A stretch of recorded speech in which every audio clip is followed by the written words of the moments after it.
Hey guys, Ramon here from RS5 Bronze, and today we are installing the 034 Motorsports catch can kit that also, of course, includes the new upgraded PCV valve replacement.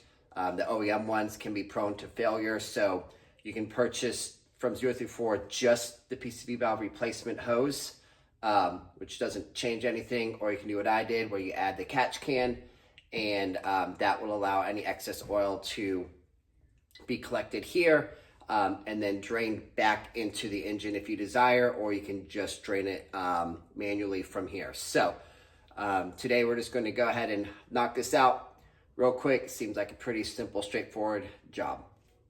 Okay, so let's see what comes in the box. Now, I did purchase this in December of 2024. I think it was released either late November or early December 2024. At the time, you're going to receive 2 of these cards, a partial shipment information.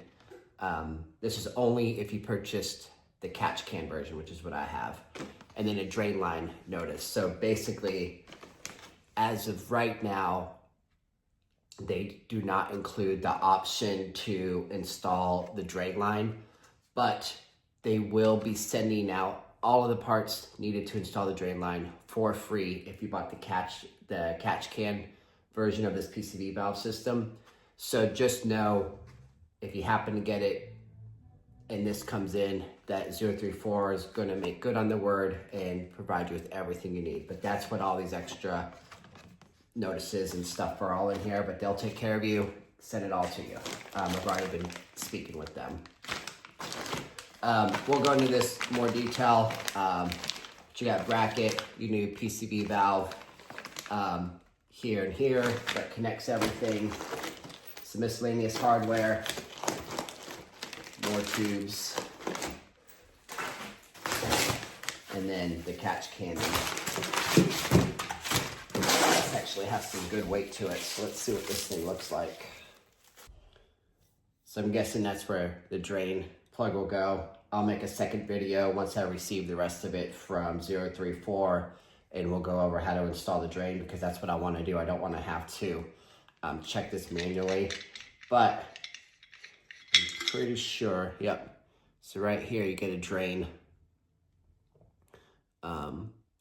little drain stick, so you know how full this is. So for the time being, we'll be using that. Now, in here, it says that they recommend checking the level of your catch can with the integrated dipstick bi-weekly in colder climates when it's less than 32 degrees, or monthly in warmer climates. Now they also, they already have these installed in their test cars and stuff. And I think they said that they've been able to go 2 or 3 months without needing to empty it. So I'm really hoping the drain plug will come in before I have to empty it. But if I have to empty it, that's fine. I'll make a video on that. Then here, everything's nice and clearly labeled in and out. Yeah, it's gonna look really good. Okay guys, so you will need to jack your car up. I placed a link in the video below where I have a video talking about how to jack up your car safely. That video also talks about removing the wheels, which is not necessary for this, but you will need to jack it up. If you don't want to jack up the entire car like I did, then at the bare minimum, you need to jack up the front driver's side in order to get the wheel, the driver's side wheel, front driver's side wheel to come off the ground. Now this is important because you need to access, you can kind of see that little green light. I have a little flashlight up above it, but you need to access that little hole up there, and you need your suspension down in order to do that.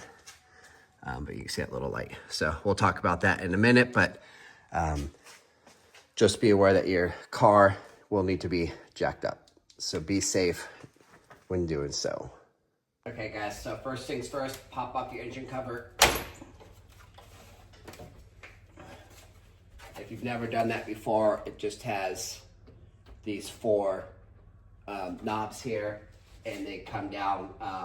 You'll see them, they almost look like little ponds or something, black with balls hanging out, and it just snaps right on there. Okay, so like I showed you with that hole here, I'm going to kind of show you an overview because I won't be able to film and do everything I have to do. You're going to be given this in that little bag of tools. I'm going to keep the side with the 034 facing up. And the flange is cut so that you can put a 17 millimeter socket, open-end socket around it to help tighten everything up. The next thing you'll need is this little flanged nut. So there's two small nuts in there, but only one of them has that flange. There you go. So that extra flange on the outside. I mean, you always have to drop something, right? So the way this is going to work, just make sure I have it clockwise, is I'm going to, if you have two people, way easier. But since I'm by myself, I'm going to have one hand under here reaching and the other one going through that hole that I showed you guys earlier.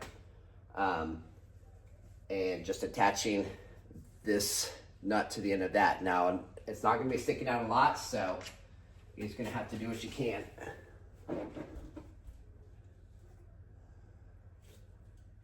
Get an extra knife here.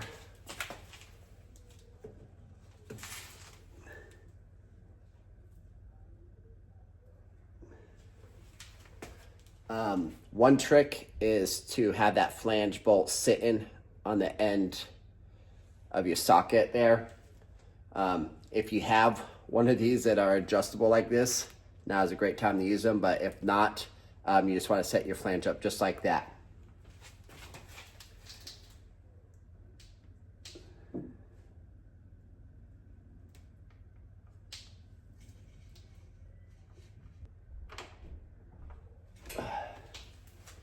Okay, that sucks.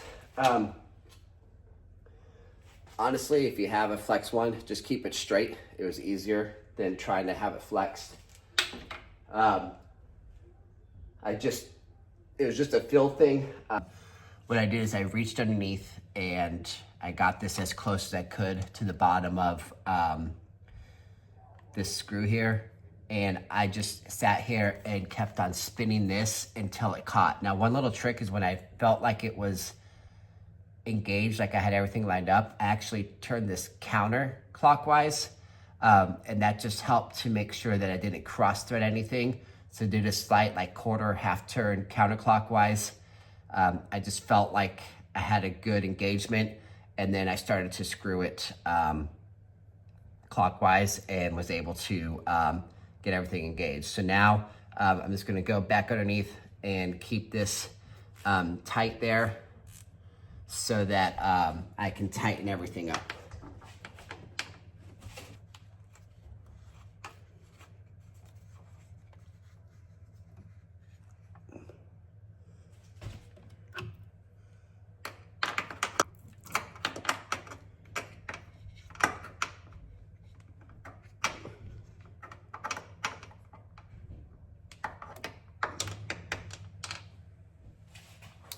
This would be way easier with two people, but we're gonna make it work.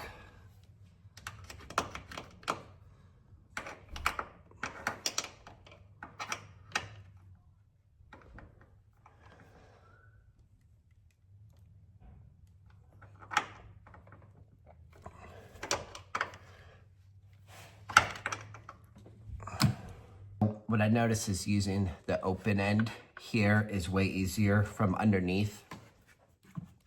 Once this bites in and is in there pretty good, I went back and just retightened everything from underneath, and you do a little trick where you tighten a little bit this way, then you can flip your wrench over and continue tightening it.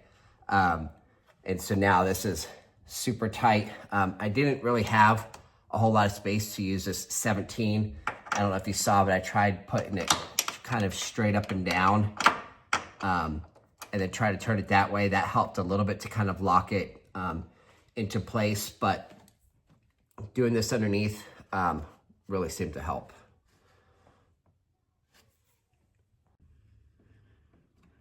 Okay, I'm going to try to give a bird's eye view on how to do this, but right now we're gonna work on the PCV system. So that's underneath this little flap here. All of this tubing here goes to your turbo inlet over here. Comes down here to, it looks like your charge pipe. And it comes here, I don't know all the parts, but into where your engine is. So we're gonna start here and then work our way towards the front.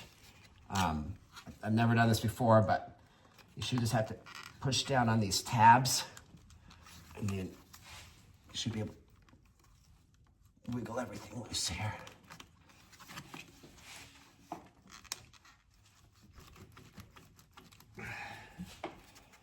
I have a feeling this whole thing's gonna suck. Oh, that wasn't bad. Just had to change my angle. Okay. All right, got that disconnected. We're gonna work on this one down here that's connected. So you got your charge pipe coming from your intercooler. And you'll see it, it's the short one. A lot of this is just about being able to get your fingers down on the clamps.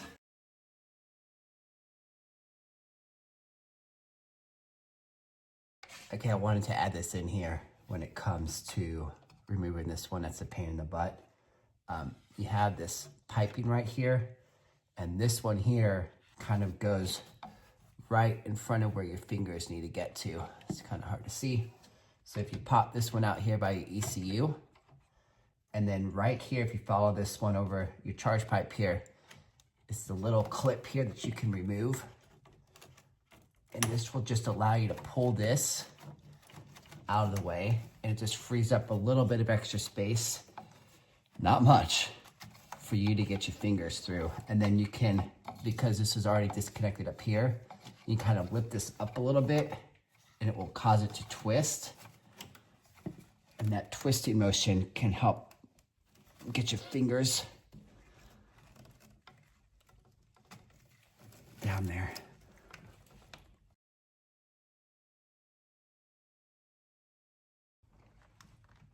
Oh, got it. All right. Work that out. And I'm gonna go ahead and just clip this back in so that I don't forget. All right, so we're gonna take this off, try showing a different angle.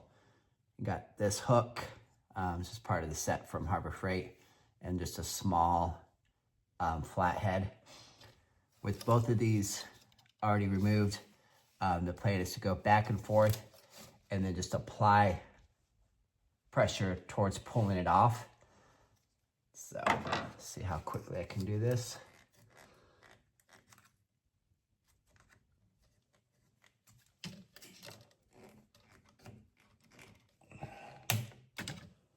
I can hear that pop. Go on the back side here.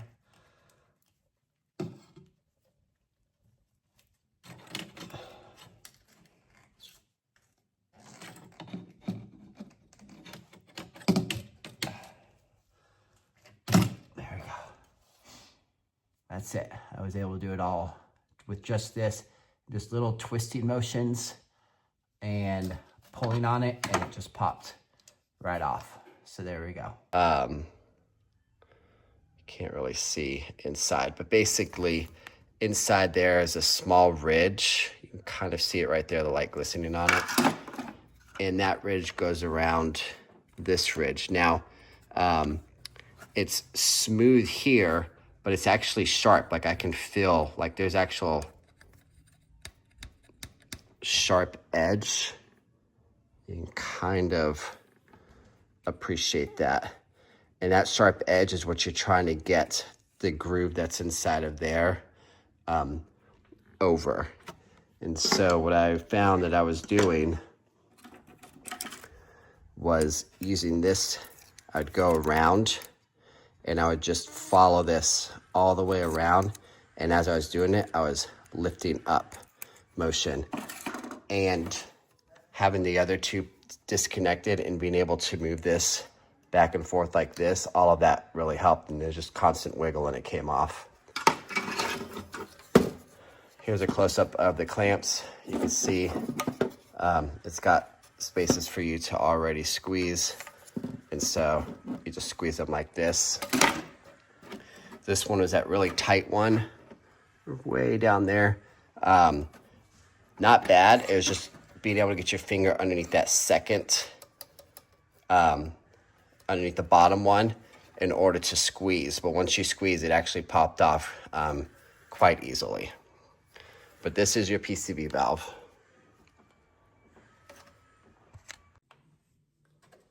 Also, make sure you do not throw this away. I just wanted to put that in there.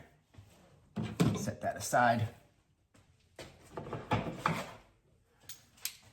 All right, I still have the stock strut brace. So if you have the 034 one, they have instructions in there and what you need to do. But if you have the stock one, then this is what you need to do. So this is a 13 millimeter socket. So you need to loosen that up. This all the way off. That was way longer than I expected. Okay, so the reason we're gonna take that off is we need to be able to move this out of the way. And you have 3 strut brace bolts. You can't really see this one that's behind the brace, but you need to have access to be able to remove that bolt.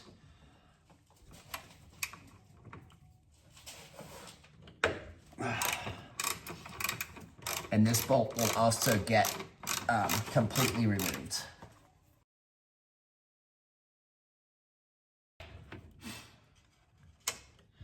You will not be reusing this strut bolt, so just set that off to the side and don't get it confused with the bolt for your brace. I feel like the instructions do a very poor job, if I'm being honest, talking about how to attach this bracket to the can itself. But it's kind of got this angle to it. So you want the part that goes up is going to go next to the can like this. It's kind of hard to see, but hopefully you can see it. The part that comes down here like this, that's going to come out where your in and outs are. And just to give a rough overview, that brace will sit like this. You kind of have to be careful with your DRC wire here, so just make sure nothing is pinching. I have the wire, the DRC wire, going underneath this black metal bracket that I'm installing, but one end of it will be here on that piece that we installed earlier, and the other end will attach here, and then your can will sit like this. Now the main goal is to try to keep this can as parallel as possible to your strut brace.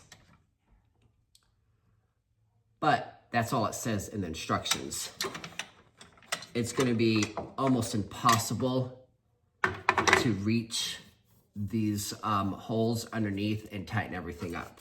So what I'm gonna do is, now that I know my orientation, I'm gonna attach it to the can, and I'm gonna go ahead and install the hardware now. And this is what they don't tell you in the instructions. And then go ahead and screw these in. Now I find it interesting, if I'm being honest, that 034 did not provide an Allen key in order to install those. I feel like that's pretty standard. So you will need an Allen key. Cheap Harbor Freight one, it's a 4 millimeter is going to be the size for the Allen key. Yeah, definitely need to do this before. So right now I'm just going to eyeball this. Make sure that I'm pretty close to parallel. There's not really a whole lot of adjustments to do, so I'm just gonna go ahead and tighten these down.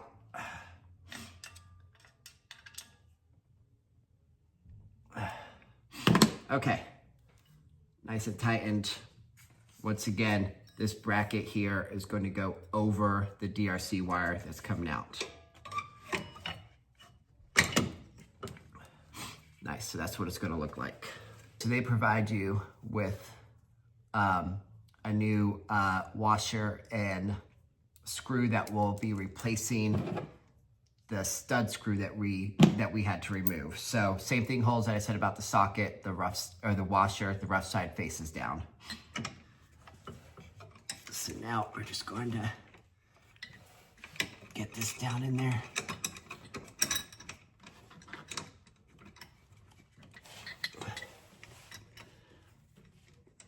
Be careful, of course, that you're not cross-threading anything.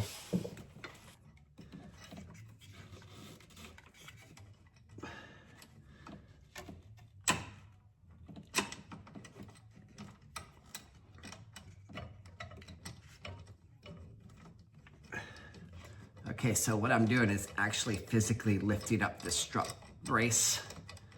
I just didn't have enough room to get what I needed to and make sure I wasn't cross-threading the screw. So I'm just physically picking it up, and that's allowing me to be able to install this strut screw without being cross-threaded. It is at a slight angle, so you need to make sure your screw is inserted at a slight angle as well. Okay, while I'm attaching this brace here, I'm also making sure down here that the bracket is over the screw that's out. Saying that you need to torque the strut screw down to 25 Newton meters. I picked this little Quinn up from Harbor Freight. This is a smaller one, so it goes from 5.9 to 59 foot-pounds of torque. Oops. And it uses a 3/8 socket up top. So 3/8 socket wrench. The more heavy-duty one that goes up to like 250 foot-pounds or something uses a 1/2-inch drive. So from here, I'm just going to go ahead and set it to 25.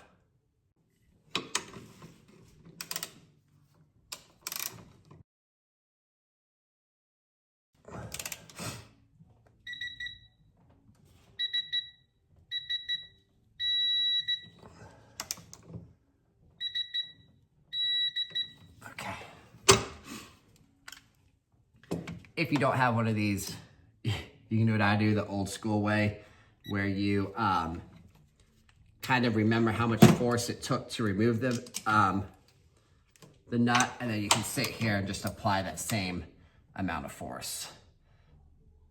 I'm gonna give it just a hair more, just to be safe. Okay, now we can install this.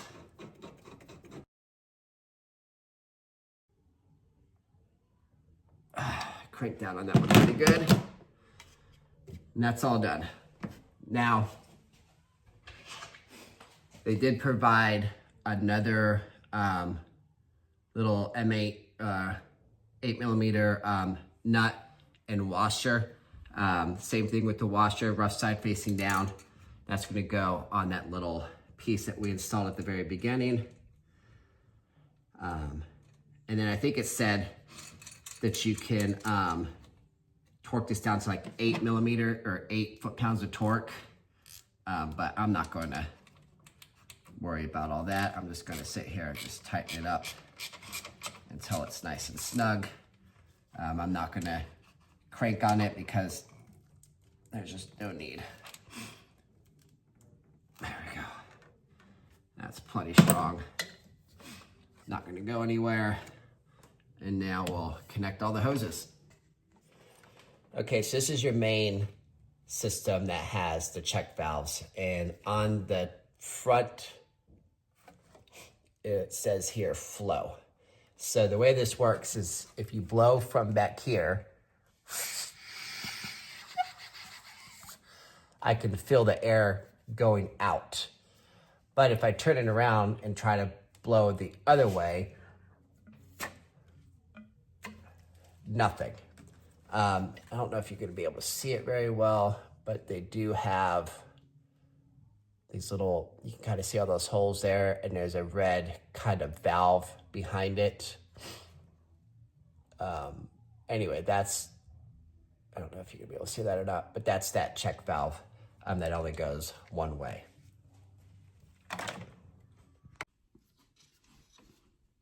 Okay, in the instructions it says to use some silicone spray, but you don't need it for this first part. Any part that's using these clamps to clip in, you don't need it. It's really just to get these raw rubber hoses over, which we'll talk about, and I'll show you when to use that.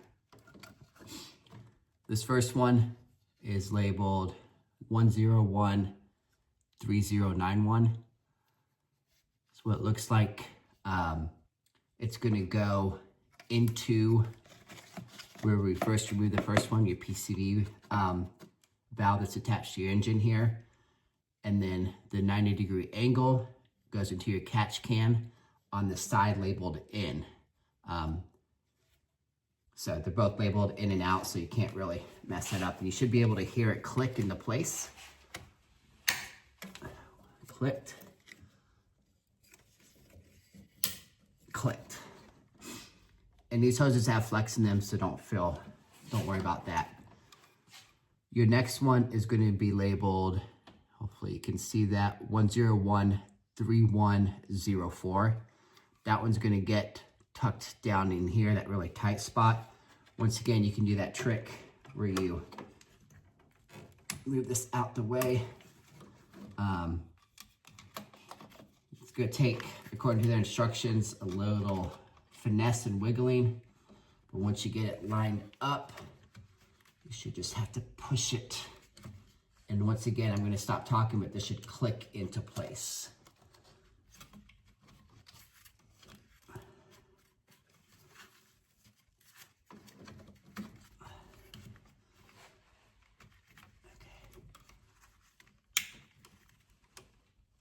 Hopefully you can hear that, but I felt it and heard it click into place.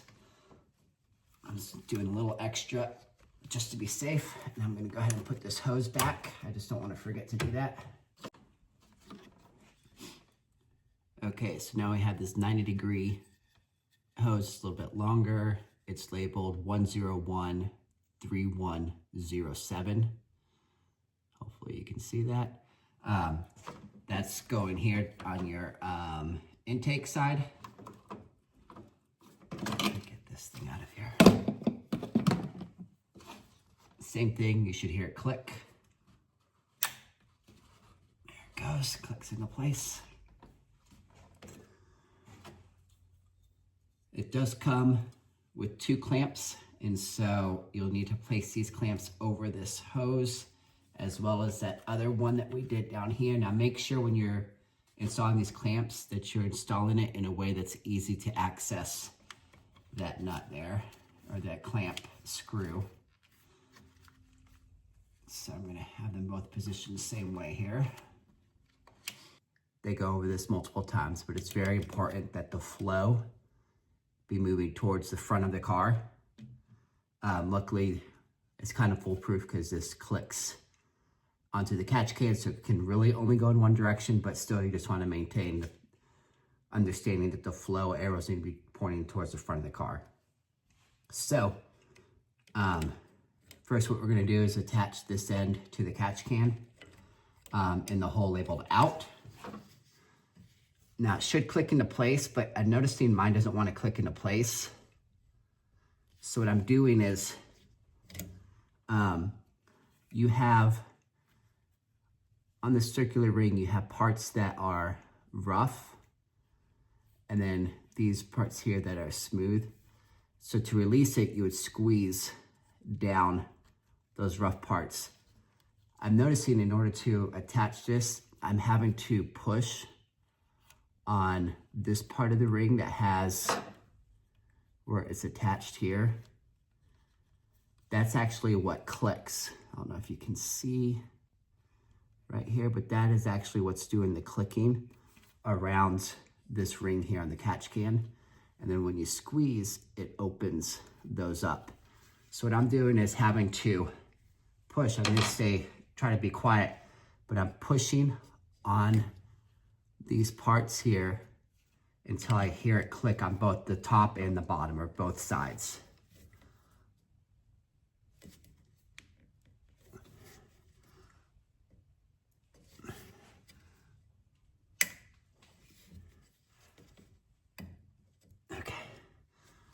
Not really sure why that one didn't click on like all the other ones did, but it is on there. I heard both of them, felt both of them click. Okay, at this point, you're gonna want some silicone spray, and that is gonna be used here on both of these hoses to attach it over these parts that say flow. I'm gonna spray some on my finger here and just rub those on the inside. And rub it over here where it says flow. Okay. Now the other thing they would say is while you're inserting these is to be careful that none of these connections anywhere pop out.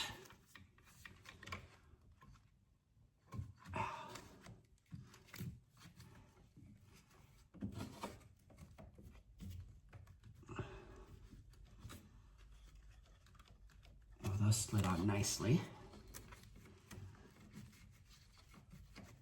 There we go. And then you want to bring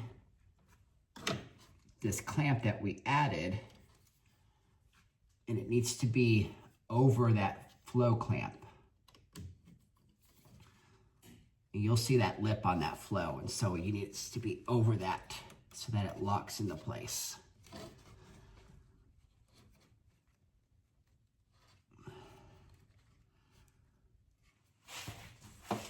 Sorry, I know I'm kind of covering it up. I'm just trying to get it as tight as I can here.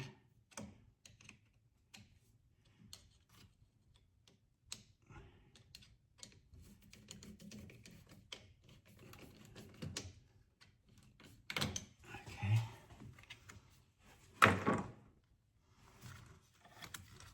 This one's kind of a pain in the butt, but we'll get there.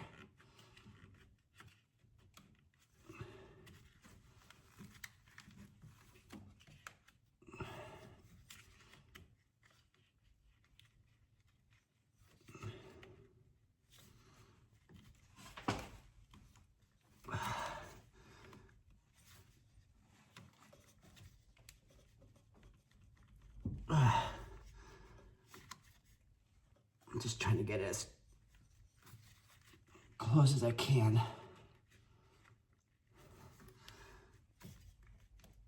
There we go.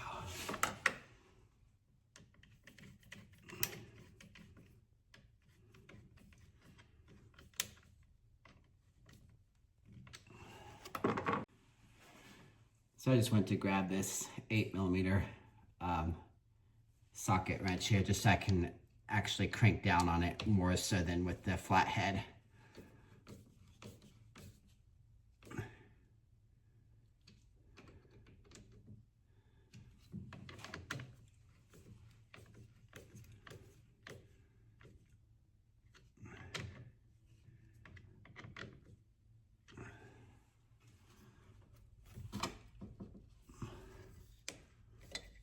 Just checking all my connections.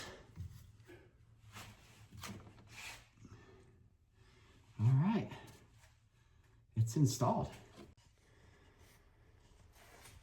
All right, just wanted to show you guys, those are the connections we made, the clamp down there. And you can kind of see, it's hard to really appreciate, but you can kind of see where that lip would be on that flow piece. And you can see that the clamp is behind that lip. Once again, hard to really appreciate. There goes those in and outs that we talked about. Everything's clamped into place, just to give you a little bit of a better overview of everything. Not everything's installed.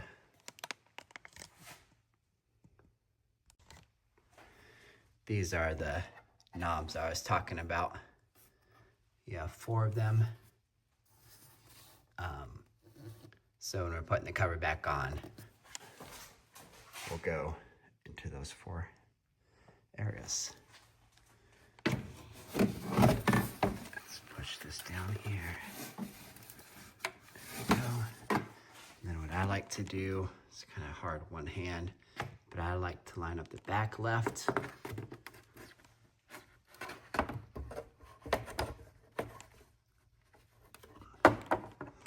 And then the front left.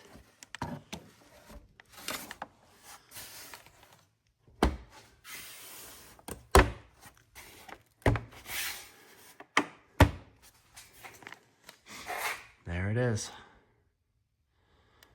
All installed. Tucks in nicely.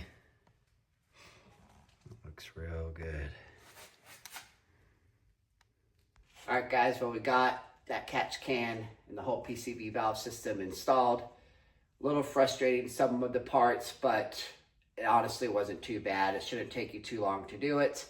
Probably less than, I don't know, 30 minutes to an hour, considering you also have to jack up the car and all that other fun stuff that comes along with that. But hopefully you enjoyed this video. Hopefully you guys are willing to do this yourself, get this catch can. At the time of recording this, which is January of 2025, they have not released the drain valve portion of it where it will automatically drain back into the engine. Once that gets released, I'll do another video showing you how to install that. But I just want to get this video out in case any of you guys went ahead and took advantage of the Black Friday deal that they were having and going ahead and installing this on your car. As always, you do this at your own risk, especially considering you're jacking up the car. Please be extra careful and safe with that. And if you have any questions or if you've done this and you enjoy it, if you already installed the catch can, let us know in the comments below. And don't forget to hit that subscribe button and like button and share this with somebody else. Thanks, guys.